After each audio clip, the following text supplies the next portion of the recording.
Assalomu alaykum yana bir bor elchi janoblari. Avvalo intervyu berishga rozi bo'lganingiz uchun kattakon rahmat. Bu mening bu yerga ikkinchi rasmiy tashrifim.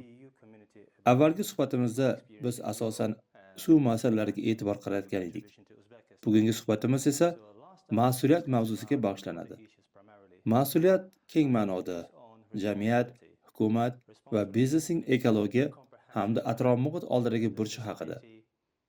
Suhbat Yevropa Ittifoqining tajribasi va tashkilotingizning O'zbekistonga qo'shayotgan hissasi haqida. Mening ilk savolim shundan iboratki, iqtisodiy va demografik o'sish tabiiy ravishda biznes faolligi, qurilish va odamlarning ko'proq harakatlanishini taqozo etadi.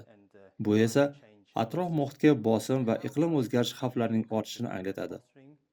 Yevropa Ittifoqi bu muammolarni hal qilishda O'zbekistonga qanday amaliy yordam ko'rsatmoqda? Menimcha, har qanday hukumat uchun, xoh O'zbekiston, xoh boshqa davlatniki bo'lsin, eng muhim yondashuv bu masalaga kompleks qarashdir. Chunki atrof muhitni faqatgina bitta ko'rsatkich orqali baholash yetarli emas. Ba'zan hatto bu foydasiz ham bo'lishi mumkin. Masalaga keng qamrovli yondashuv zarur. Ayniqsa shaharsozlik va yashash muhiti masalalarida. Misol uchun, energiya ta'minoti, chang, jamoat transportining yetishmasligi tufayli mashinalardan ko'proq foydalanish yoki soyabon va kislorod beradigan daraxt bog'lar o'rniga yangi bino qurish kabi omillarni hisobga olish lozim. Shu bois shaharsozlik siyosati ham mamlakat miqyosida yashash muhiti ham yaxlit tarzda ko'rib chiqilishi zarur. Shu maqsadda biz Jahon banki bilan hamkorlikda mamlakatning 16 tumanida iqlim ta'sirini baholash ishlarini o'tkazdik. Bu prezidentning 132-sonli qaroriga ham uyg'un bo'lib, shaharlarning eng dolzarb barqarorlik muammolariga qaratilgan.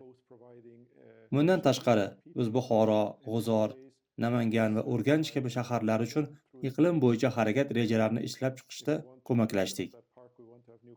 Bu rejalar yanada kengroq bo'lib, bino, transport va o'sishni baholash masalalarini qamrab oladi. Asosiy xulosalardan biri shuki, xulq-atvor odatlarini o'zgartirish orqali ham aholi va iqtisodiy o'sishning ham atrofga salbiy ta'sirini ancha kamaytirish mumkin. Shundan kelib chiqib, biz hozirda O'zbekiston uchun milliy fazoviy ma'lumotlar infratuzilmasini yaratish ustida ishlayapmiz va uni yaqin kelajakda ishga tushirishni rejalashtiryapmiz. Maqsad barcha turdagi ma'lumotlarni birlashtirib, shahar va davlat rejalashtiruvchilari uchun zarur axborotni taqdim etish. Aytaylik, yangi bino qurilish boshlansa, avvalo uni qo'llab-quvvatlaydigan infratuzilma mavjudligiga ishonch hosil qilish kerak. Shu bilan birga, har bir bino, ko'cha yoki sanoatning atrof muhitga ta'sirini qanday bo'lishini hisoblash, bu ta'sirni minimallashtirish yoki umuman yo'qotishga harakat qilish lozim bo'ladi. Buning uchun to'la ma'lumotlar bazasi zarur. Bu esa qonunchilikni ham moslashtirishni talab qiladi. Chunki hozirda bir vazirlikda bir turdagi, boshqa vazirlikda boshqa turdagi ma'lumot mavjud va ularni bir-biri bilan integratsiyalashmagan holatini ko'ryapmiz. Bu faqat O'zbekistonga xos muammo emas aslida. Yevropada ham shunday muammo. Chunki tarixan turli vazirliklar mustaqil ishlagan va ularning ma'lumotlari o'zaro bog'liq bo'lmagan.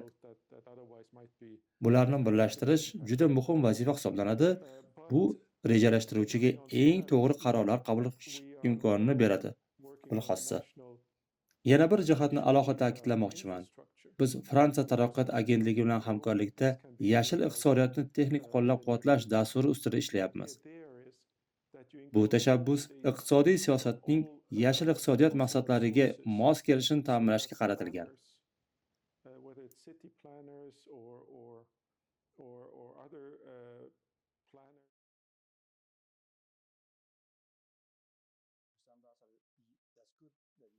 Janob elchi, ma'lumotlar masalasini tilga olganingiz juda dolzarb.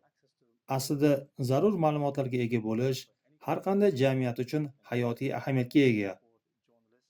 Shunday ekan, Yevropa Ittifoqi jurnalistlar va ommaviy axborot vositalarini jumladan ekologiya va iqlim bilan bog'liq masalalarda ishonchli ma'lumotlar bilan ta'minlash borasida qanday ishlar olib bormoqda? Men doimo ta'kidlayman, jurnalistlar va fuqarolik jamiyati vakillari siyosatchilar uchun muhim hamkorlardir. Chunki siyosatchilar ulardan keladigan fikr-mulohazalarga muhtoj. Hatto eng yaxshi niyatli davlat arbobi ham xato qilishi mumkin. Muhimi esa, xalq ta'biri bilan aytganda, xato qilmaslik emas, balki unga qanday munosabatda bo'lish va uni tuzatishni bilishdir. Agar biror ish qilinsa, xatoliklar bo'lishi tabiiy, lekin ularni tan olish va bartaraf etishga tayyor bo'lish ham zarur. Ana shu jarayonda jurnalistlar va fuqarolik jamiyati alohida o'rin tutadi. Bu nafaqat Yevropada, balki boshqa joylarda ham shunday. Shu bois biz O'zbekistonda mustaqil jurnalistikani va fuqarolik jamiyati faolligini qo'llab-quvvatlaymiz va uni mamlakat taraqqiyotiga ijobiy hissa deb baholaymiz. Misol uchun, yaqinda Birlashgan Millatlar Tashkiloti taraqqiyot dasturi tomonidan amalga oshirilgan O'zbekistonda milliy korrupsiyaga qarshi kurash ekotizimini mustahkamlash loyihasi doirasida biz hamkor sifatida qatnashdik va jurnalistlar uchun surishtiruv jurnalistikasi bo'yicha trening tashkil etdik. Bu mamlakat uchun juda muhim qadam. Jurnalistlarga erkin ishlash, muammolarni yoritish va aniqlash imkonini berish juda muhim hisoblanadi. Keyingi bosqichda esa ushbu masalalarni hal qilish sudlar va qonun chiqaruvchilarning vazifasiga aylanadi. Bu yagona tizimning muhim qismi, shu sabab biz bu jarayonni to'liq qo'llab-quvvatlaymiz. Yana shuni aytishim kerakki, biz bir guruh jurnalistlarni Bryusselga taklif qilganmiz. U yerda ularga Yevropa Ittifoqining faoliyati va yashil siyosatlarini tanishtirdik. Masalan, ular Belgiyadagi qayta ishlash zavodlariga ham tashrif buyurdilar. Chiqindilarni qayta ishlash jarayonini o'z ko'zlari bilan ko'rdilar. Bilasizki, qayta ishlash yashil ekotizimning ajralmas qismi. Chunki chiqindilarni shunchaki poligonga tashlash emas, balki ularni qayta ishlash orqali foydali resursga aylantirish eng samarali yo'ldir. Yana bir muhim jihat, bu faqat jurnalistlar yoki fuqarolik jamiyati tashkilotining emas, balki keng jamoatchilik ham xabardorligi. Odamlar yangiliklar va ma'lumotlarni to'g'ri tahlil qila olish qobiliyatiga ham ega bo'lishi zarur. Bugungi kunda soxta axborot, propaganda va haqiqiy xabarlarni bir-biridan ajratish juda mushkul. Buning uchun axborot savodxonligini oshirish, bilimli va tanqidiy fikrlovchi auditoriyani shakllantirish kerak. Va nihoyat, men yana bir masalaga alohida e'tibor qaratmoqchiman. Bu og'ir muammolarni fosh qiladigan shaxslarni himoya qilish. Biz buni whistleblower protection deb ataymiz, ya'ni fosh qiluvchilarni himoya qilish. O'zbekistonda o'tgan yili bahoridan buyon shu yo'nalishda qonun loyihasi mavjud bo'lib, biz uning tez orada qabul qilinishini umid qilamiz. Chunki odamlar muammolarga e'tibor qaratishda o'zini xavfsiz his qilishi kerak. Ular bilishi zarurki, bu ish davlat tomonidan qadrlanadi va jamiyat taraqqiyotiga muhim hissa sifatida qabul qilinadi. Aksincha, ular biror amaldor yoki tadbirkorning noqonuniy ishlarini fosh qilgani uchun jazolanishdan qo'rqib yashamasligi lozim. Shu bois, bu kabi shaxslarning daxlsizligini kafolatlaydigan qonun juda muhim element hisoblanadi. Siz avval ommaviy axborot vositalari va jurnalistlarni himoya qilish masalalari haqida to'xtaldingiz. Ammo O'zbekistonda olib borilayotgan islohotlarda fuqarolik jamiyatining o'rni haqida nima deya olasiz? Bu jarayonda Yevropa Ittifoqining roli qanday va u mahalliy nodavlat, notijorat tashkilotlarga qanday yordam ko'rsatmoqda?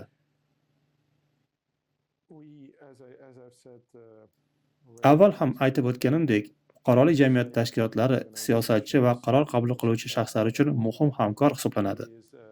Bu Yevropa Ittifoqi uchun asosiy tamoyillardan biridir va bizning O'zbekistonda fuqarolik jamiyatini rivojlantirishga qat'iy sodiqligimizning sababi ham ana shunda. Biz nodavlat tashkilotlarni o'zbek jamiyatining taraqqiyotidagi ajralmas qismi deb bilamiz. Chunki u mutasaddilarga taklif va mulohazalar bildirish orqali yanada asosli va inklyuziv qarorlar qabul qilishga yordam beradi. Shu maqsadda Yevropa Ittifoqi 2021-2027 yillar davomida O'zbekistondagi fuqarolik jamiyati tashabbuslarini qo'llab-quvvatlash uchun 12 million yevro ajratgan. Hozirda esa biz loyiha g'oyalari bilan murojaat qilish mumkin bo'lgan tashkilotlar uchun tanlov e'lon qilish jarayonidamiz. Bundan tashqari, biz mintaqaviy dasturlar orqali fuqarolik jamiyat tashkilotlarining salohiyatini oshirishga qaratilgan tashabbuslarni ham amalga oshirmoqdamiz.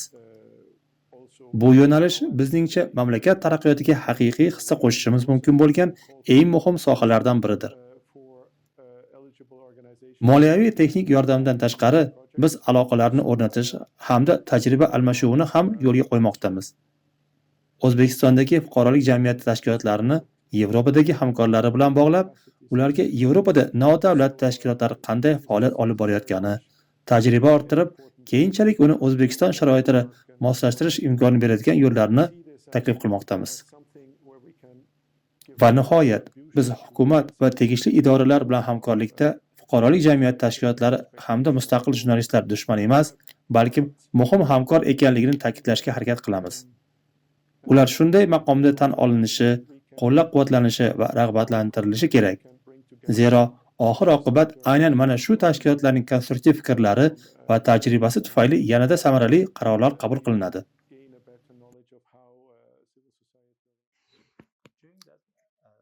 Ilk Markaziy Osiyo Yevropa Ittifoqi sammitida asosan suv masalalari, xususan transchegaraviy suv muammolari va iqlimga moslashuv choralari kun tartibida bo'ldi. Shu borada Yevropa Ittifoqining O'zbekistonga ushbu ta'sirlarni yengishda va atrof muhitni samarali himoya qilishda qanday yordam ko'rsatayotgani bo'yicha ayrim misollarni keltirib bera olasizmi? Darhaqiqat, bu muhokama qilingan asosiy yo'nalishlardan biri edi va albatta, bu O'zbekiston uchun ustuvor masala. Bu masala dunyoning barcha davlatlari uchun, siyosatchilar uchun birinchi darajali ahamiyatga ega bo'lishi lozim. O'zbekistonda biz hamkorlik qilayotgan bir nechta yo'nalishlarni sanab o'tsam bo'ladi. Masalan, biz xavfli kimyoviy moddalar va pestitsidlarni boshqarish bo'yicha loyiha olib bormoqdamiz. Bu jarayonda Ekologiya vazirligi va FAO tashkiloti bilan birgalikda sobiq Sovet davridan qolgan xavfli pestitsidlar saqlanib qolgan hududlarni tabiiy muhitdan olib tashlash bo'yicha ishlayapmiz. Shuningdek, chiqindilarni boshqarish tizimini yaxshilash, qishloq xo'jaligi amaliyotlarini esa imkon qadar ekologik toza qilish ustida ham ish olib borilmoqda.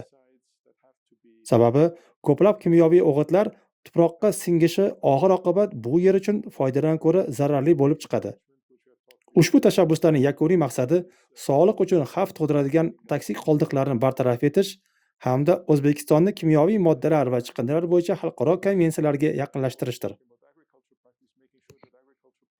Yana bir misol sifatida biz Farg'ona vodiysida iqlim o'zgarishiga chidamli suv resurslarini boshqarish bo'yicha ish olib bormoqdamiz. Bunda BMTning taraqqiyot dasturi va O'zgidromet bilan birgalikda suv barqarorligini ta'minlash, suv resurslaridan oqilona foydalanish rejalashtirish yo'lida bir nechta daryo havzalarida ish olib boryapmiz. Ayniqsa, suv tanqisligi yuqori bo'lgan sel va toshqinlar tez-tez yuz beradigan oqim bo'yicha yuqori va quyi hududlar o'rtasida kelishmovchiliklar chiqqan joylarda amalga oshirilmoqda. Maqsad daryolarni boshqarishni iqlim o'zgarishlari sharoitiga moslashtirish va suvdan shunday foydalanish bo'lsinki, u ziddiyatlarga emas, balki aholining ehtiyojlarini qondirishga xizmat qilsin. Biz yakunlagan ishlardan yana biri sobiq Sovet davridan qolgan uran meros obyektlarini rekultivatsiya qilishdir. Uran qazib olingan joylarda radioaktiv ifloslanish mavjud bo'lgan, biz Yevropa tiklanish va taraqqiyot banki bilan birgalikda Toshkent viloyatiga Yangiobod va Namangan viloyatiga Sarosiyo hududlaridagi obyektlarni yopishga mablag' ajratdik. Maqsad ushbu hududlarning aholiga xavf tug'dirmasligi va mavjud chiqindilarning xavfsiz tarzda izolyatsiya qilinishini ta'minlash, ularning yer osti suvlari bilan aralashtirib ketishini oldini olish. Yana bir jihatni alohida ta'kidlamoqchiman. Bizda yashil iqtisodiyot bo'yicha texnik yordam dasturi mavjud. Bu dastur Fransiya taraqqiyot agentligi bilan hamkorlikda amalga oshirilmoqda va davlat byudjeti hamda dasturlash jarayonlarini yashil iqtisodiyot maqsadlariga moslashtirishga qaratilgan. Bu juda muhim, chunki faqat yashil iqtisodiyot bo'yicha maqsadlar belgilab qo'yishning o'zi kifoya emas. Unga qanday erishish masalalari ham bor.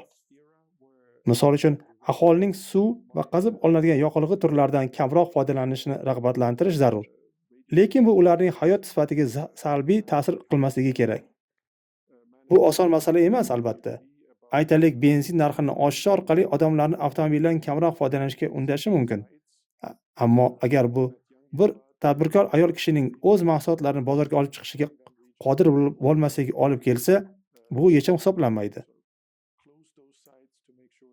Shunday qilib, bu choralar aqlli tarzda amalga oshirilishi kerakki, bir tomondan yoqilg'i mahsulotlarini foydalanishni kamaytirsa, ikkinchi tomondan esa odamlarning kundalik hayotiga to'sqinlik qilmasligi lozim. Bu yerda ayniqsa yirik shaharlarda jamoat transportining roli juda katta. Uni nafaqat joriy qilish, balki odamlar undan foydalanishini ham ta'minlash kerak. Bu esa oxir-oqibat aholining ongini o'zgartirish va ularni rag'batlantirish masalasiga borib taqaladi. Yevropada hozirgi kunga qadar transport vositasi yoki ko'plab avtomobillarga ega bo'lish imtiyoz sifatida qaralmaydi. Odamlar endi avtomobilni ishlatmaydi, balki jamoat transportidan yoki zarurat tug'ilganda car sharing xizmatidan foydalanadi. Albatta, buning uchun butun bir infratuzilma yaratilgan bo'lishi lozim. Bundan tashqari, bizda SECCA deb nomlanuvchi mintaqaviy Markaziy Osiyoda barqaror energiya aloqalarini tiklovchi dastur mavjud bo'lib, bu zamonaviy me'yoriy huquqiy bazani yaratish, quyosh va shamol energetikasini rivojlantirish va mintaqa bo'yicha barqaror ulanishni ta'minlashga qaratilgan. Zero, shamol va quyosh stansiyalarini qurilishning o'zi yetarli emas. Ular ishlab chiqarilgan energiyani iste'molchiga yetkazish uchun ham infratuzilma zarur hisoblanadi. Va nihoyat, yana bir muhim yo'nalishni aytmoqchiman. Bu Markaziy Osiyo suv energetika dasturi. Bu Sirdaryo, Amudaryo kabi yirik havzalarni boshqarishga qaratilgan bo'lib, suvdan eng samarali foydalanish, yaxshiroq rejalashtirish masalalarini qamrab olgan. Bu albatta Orolbo'yi masalalari bilan chambarchas bog'liq bo'lib, u o'z-o'zidan juda katta bir vazifa hisoblanadi.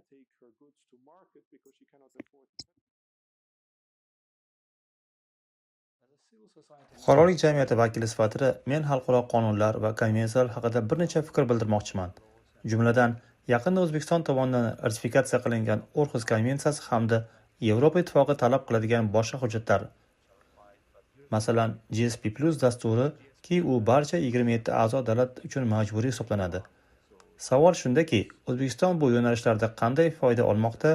Yevropa hamjamiyati va O'zbekiston uchun birdek naf keltiradigan aniq misollar mavjudmi?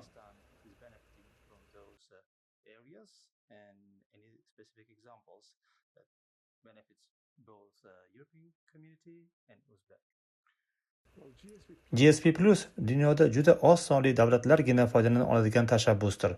Hozirgi vaqtda faqat 8 ta davlat ushbu imkoniyatga ega. Bu degani, Yevropaning yagona bozoriga ayrim mamlakatlar mahsulotlari imtiyozli tartibda kiritila oladi. Shu jihatdan bu tadbir Yevropa ittifoqi va O'zbekiston o'rtasidagi o'ziga xos munosabatlarning yaqqol ifodasidir.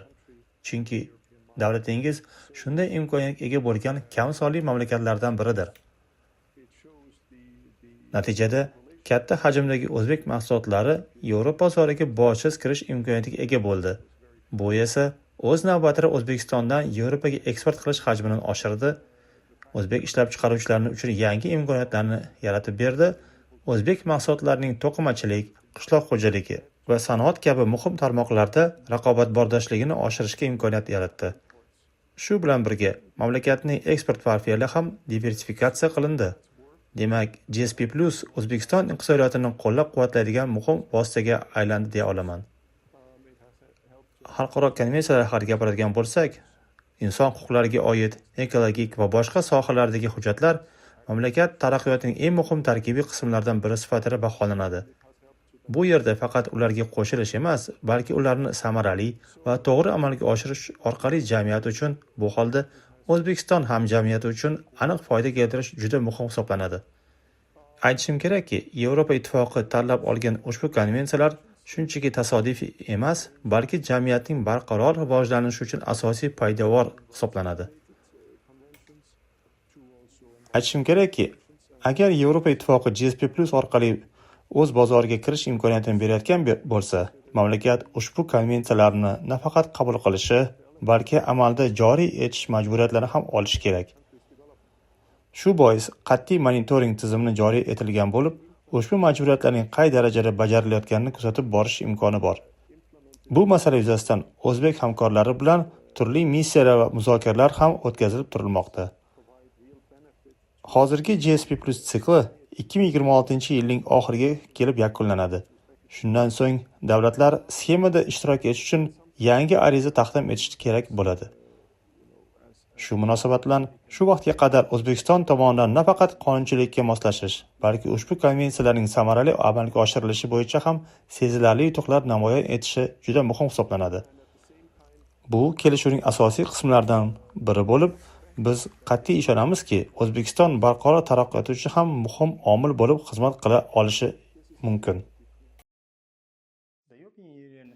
Yevropa Ittifoqi va uning a'zo davlatlari har yili Yevropa Ittifoqining Yashil diplomatiya haftaligi nomli tashabbusni o'tkazib keladi. Bunday tashabbuslarni O'zbekistonda ham tashkil etish yoki hamkorlik qilish rejalari bormi?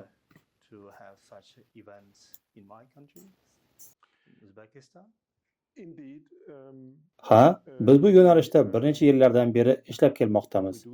Bu atrof muhit masalalarining ahamiyati haqida aholining xabardorligini oshirishga qaratilgan muhim chora-tadbirlar hisoblanadi. Shu ma'noda biz uni O'zbekistonda qanday tashkil etish mumkinligini ko'rib chiqmoqdamiz. Hozircha aniq muddat yoki tuzilma belgilanmagan bo'lsa-da, biz sizni albatta bu haqida xabardor qilamiz. Bizning onlayn manbalarimizni kuzatib boring. Time frame or structure to it, but we will certainly keep you updated, and please follow our electronic media to get information. Sizningcha bunday tadbirlarning foydasi nimadan iborat? Asosiy maqsad aholining xabardorligini oshirish. Bu kabi tadbirlar jamiyatda ekologiya, atrof muhitni muhofazasi, iqlim o'zgarishiga qarshi kurashish, yangi siyosat va texnologiyalar sari o'tish zaruriyati kabi tashabbuslarga ko'proq e'tibor qaratishga chorlaydi. Bu aslida muayyan masalaga e'tibor qaratishning vositasidir. Eng muhimi, buni to'g'ri yo'naltirish, dolzarb mavzularga ko'proq e'tibor qaratishdir. Biz ayni paytda bu konsepsiyalar ustida ishlayapmiz va albatta sizni yangiliklardan xabardor qilamiz. Umid qilamizki, muvaffaqiyatga erishasiz. Biz bu jarayonda bu bizning muvaffaqiyatimiz deb qaramaymiz. Biz uchun O'zbekistonning muvaffaqiyati bu bizning muvaffaqiyatimizdir. Bizning asosiy maqsadimiz mamlakatingiz rivojlanishini qo'llab-quvvatlash va O'zbekistonning barqaror taraqqiyotiga o'z hissamizni qo'shishdan iborat. Intervyu uchun kattakon rahmat. Rahmat. To help drive Uzbekistan's development forward. Thank you very much, Mr. Ambassador. Thank you.